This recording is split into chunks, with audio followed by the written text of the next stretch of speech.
transparency in non-discriminatory terms, whether refusals to license component manufacturers violates the FRAND commitment, legality of time steps with a standard. And now I invite panelists. First panelist is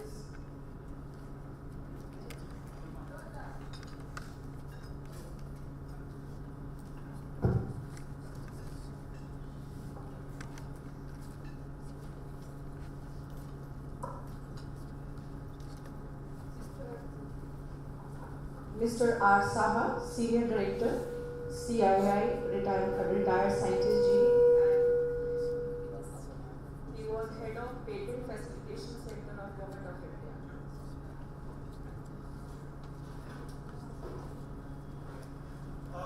We will try to restrict it to 10 minutes each panelist. Yes, okay. And we will try to cover the time which we have already lost to some extent. Thank you, sir. See, all of us know about the importance of standards and technology. I'm a technologist person and also an aviation person, so I understand the relevance of standards and regulation. But in the modern times, we have many confusions and questions which are coming along when we talk about the relationship between standards and patents. And as you know, the interrelationship between patents and standards came about in this country only 2 years back when there was a famous case which was fought in the Delhi High Court, which is already going on as well. But I'm so glad that this is gaining so much of importance, that it is being now discussed in various platforms, because it is very essential if you are looking at something like Digital India platform, where you require speed, accuracy, and reliability, and no network, if it is not properly standardized, can deliver these requirements. So it's very important that we look at these things. So some of the things are, let me go to sometimes there's no appreciation that building these standards is a very costly and time-consuming process. And technologists from different companies, different countries, different governments have spent a lot of time, and you see the kind of time they have taken in setting up the standards for various, even text messaging took about 15 years of time, which we always take it for granted. Touch screen about 20 years. So we have to realize that the standards play a very important role, and hence the technology. And when you talk about technology, you are also talking about the intellectual property behind that.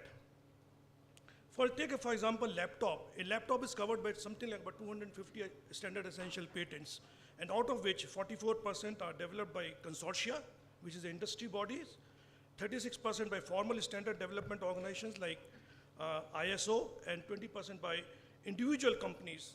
So it's important, this gamut of complexity. You must see these standards are not coming from one place, like ISO or BIS. It is coming from many, many places, and they are being integrated, and that's the beauty of the whole thing. But at the same time, it causes a lot of confusion, and if you look at this kind of breakup, then you realize the importance of FRAND and RAND, what Dr. Geeta spoke about. These are some of the essential technologies which we see in a smartphone, for which there may be many, many standard essential patents, and there may be more items where SEPs are going to play a very important role. And without those SEPs, I don't think your cellular network can give the freedom to talk to people in different jurisdiction, multi-vendor situation, and so on. Now, I want to spend about half a minute in telling you that SEPs are not only in the area of telecommunication, but there could be these could be in other areas of technologies as well. For example, it can be manufacturing, and manufacturing, which we take for granted, that does not involve, but it is something which is important. And similarly, security, cryptography, biometrics, there are about 182 essential patents. From Indian point of view, what are the possible issues? Number one is the standard making process in India and SEP. Today, BIS, when they set up standards, to the best of my knowledge, they are not looking into patents and the obligation of patent holder. So this is going to be a new culture which has to start in the country, and it has to be taken on the right path. The question would be, should we become obstructive to global technology, or should we use it to our growth? I personally feel that we should use it for growth with all those proper check and balances. Licensing conflicts, which are being discussed all across the world, and you know that in the Micromax versus Ericsson case, the licensing issue was the central point where still the debates are going on. The other thing is, other issue which is going to be important is SEP and injunctive relief. Presently, it appears when you look at some of the court decisions, some of the even USPTO has come up with a report where they are attaching a lot of importance to public good. So the question is, when we talk about injunctive relief, how much weightage to be given to public good and how much importance to be given to the technology, because if you don't follow the technology, you're going to be driven backward. SAP and trade barriers, this is somewhere it was mentioned in the morning also, but please remember that under WTO, there is a chapter on trade, what deals with the standards. And that's where these things have come, and they are possible candidates. If we don't deal with them properly, they can be possible candidates for trade barriers between countries, and we have to really analyze those situations. The other issue, which to me is important, is to decide whether an SEP so claimed by the patent owner is really an SEP or not. Because when the standard body requires the companies who want to put their patents on the standard making process, they don't examine whether the patent which they claim that it is an SEP is really an SEP or not. Now this is a question which is going to bother people in India, in all set of life. All set of life is going to be bothered. Where is the proof that it is a standard essential patent or not? Is there something else? Am I paying royalty for something for which I should not be paying royalty? So this is an important consideration. And even there's a new standard body in the area of telecommunication has been set up, which was set up in 2013 only. There also, when I was looking at their details, this question has not been addressed. So we have to really see, how do you expect a judge who is not a technical person to give a decision on whether it's an SEP or not? And if that issue is not concerned, are we sure that we are really looking for the right justice or not? 98% of the time, once you look at the global literature, that has not been a problem, but I think some problem is being faced somewhere. The other thing is SEP and competition. This again comes from the point of view of public good, to say that since you have an SEP, so you are in a dominant position, and hence you should not be given certain rights. I personally don't agree with that, because without those rights, the technology is not going to advance. And this is where I think we have to really draw a good balance between this is coming from the Competition Commission of India and the courts and the lawyers and the concerned policy-making body and the government bodies, where we have to really sit down and see, how do we address this issue? Because in a democracy like India, the public good concept will always tend to dominate. This we see from 1995 since we signed TRIPS, but is that the right way? I think we have to really draw a balance and really give push to technology, because if that is a national program, whether it is Make in India or Digital India, where technologies are going to play such an important role, I think we have to give a lot of importance to the technology, hence to IP, and hence to standards. So we have to draw a balance. Maybe we can set up groups who can look at what is happening around the world and perhaps come out with a policy, this is how India could move, or you have the policy-making body can discuss on their own, and so on and so forth. With those remarks, I would like to conclude my talk. I hope I'm finished in 10 minutes or less. Less. Thank you, sir. Now I request Mr. Pankaj Mahendru, who is founder and national president Indian Cellular Association, to, yeah.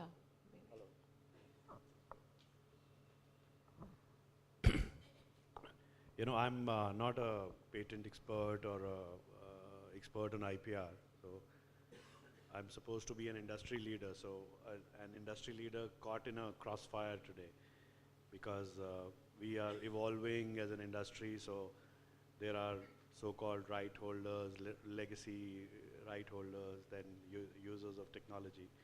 So I'll try to be as less controversial as possible, because I have members on all sides who are users who have a very aggressive view on how this should be done. Some of the issues Mr. Saha has already raised. Now, you see this, what Gabrielle said, I think was really beautiful when she said that technology, if it has to proliferate, the creator of the technology has to be inventive, and he should not, try to proliferate too much of patenting, and she gave examples of how only 1/4 or 1/3 of the patents are really, they move forward. And the standard essential patent, in the telecom field, we were the first industry which actually created monopolies to serve the customer. It's a very unique situation. Because, see, 100 years back, we had, 15, 30, 40 operators working, and, you had to, it was not intra-operatable. In the city of New York, you will have 30 operators. So if you had to speak to another person, you would talk on that line. And different technologies were there. This may be more than 100 years back.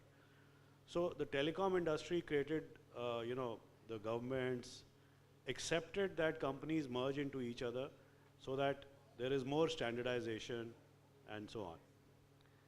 So this is what the legacy of this industry is. And then we, merge standards into something. So communication has a certain, path where it moves, the communication protocols. The fight currently is, as Mr. Saha said, that we are today, products have moved far beyond communication, right? The communication part of the product is a very small part of the product. So I'm starting straight from very substantive issues, rather than giving you the theory of the whole thing. The substantive issue is that if there is a product where the communication IPRs are, have a certain value, so it's a $100 product, and the communication technologies are, say, $5 or $10, then does the SEP holder have a right on the entire value of $100?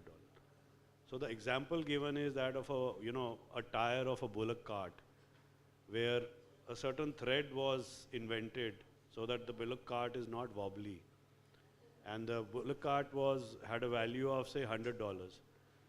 And that patent, because that became a standard for the tire. Now when the tire moved to a cycle, and then to an automobile, and then to a jumbo jet, is it possible that for the jumbo jet, which is $100 million, you would ask for the same percentage SEP royalty which you are asking on the original product, which is probably $100?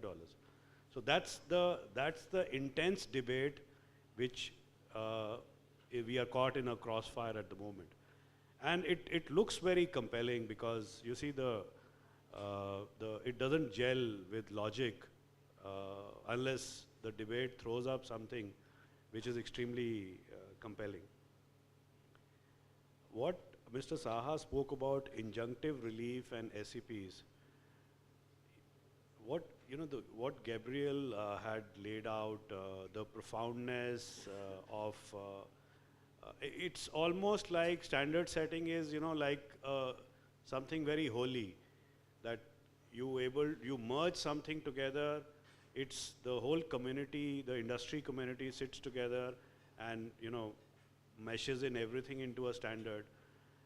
So when the whole ethos of that is so pure and pristine, should we press for injunctive reliefs against so-called infringers without the court having gone through the scrutiny of the whole thing, the judicial process having not happened?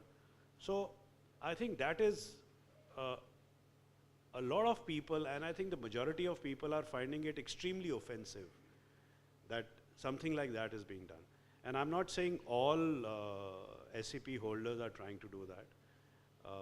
There is an instance of one particular SCP holder who's been seeking it. I'm sure they have some logic to it. But this is a very serious debate which is going on at the moment. That why is injunctive relief being sought for something which is, where the patent holder is not even, his business is not threatened because there is no product similar to the product which the infringer, so-called infringer, is selling. So that's the debate we are caught in, and I'm kind of leaning towards, being very sympathetic to the so-called infringers in this, that we should not put a gun on their head when something like this is happening.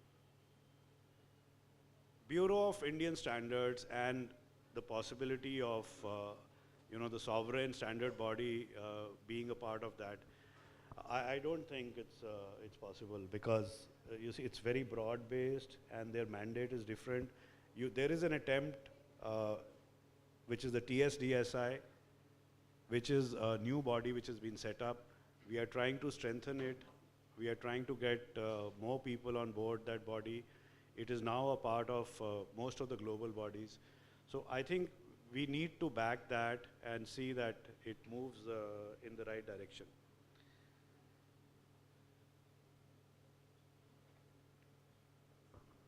The Competition Act and Standard Essential Patents. Now, the new Competition Act is not a restrictive trade practices act. It is not a monopoly act. It's a very wide-ranging act, and I'm considered to be some bit of an expert in that because we took one of the real estate companies to the Competition Commission, and they were fined, $100 million because of abuse of dominance. But what is dominance? Because you see, when it's the thin line of patents and standard essential patents, where does because obviously patents are out of the purview of competition.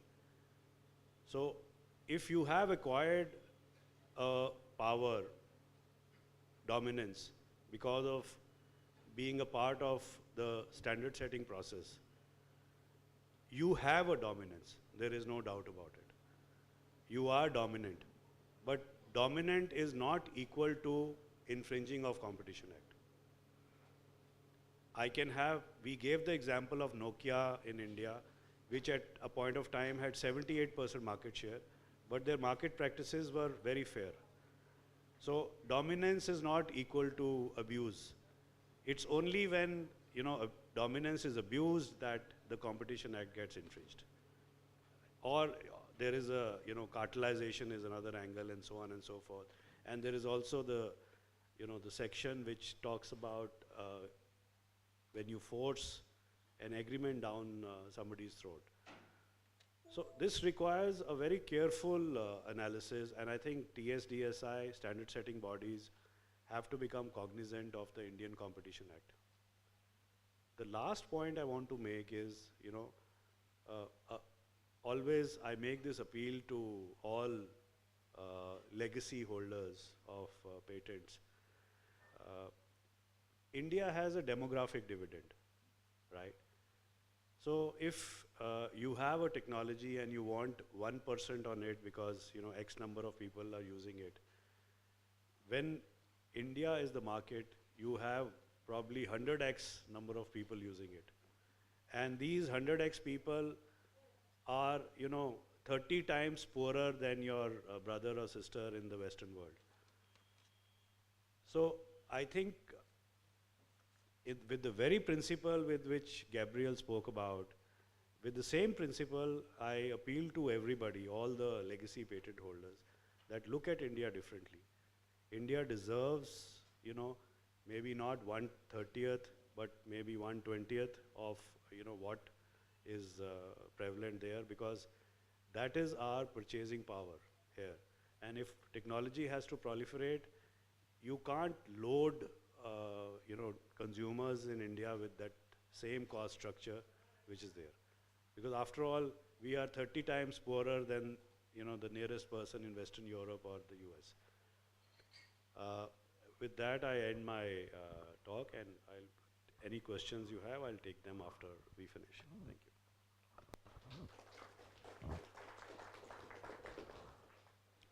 Thank you. Thank you, Mr. Pankaj.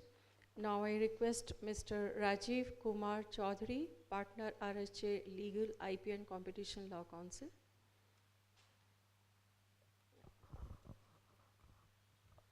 Thank you.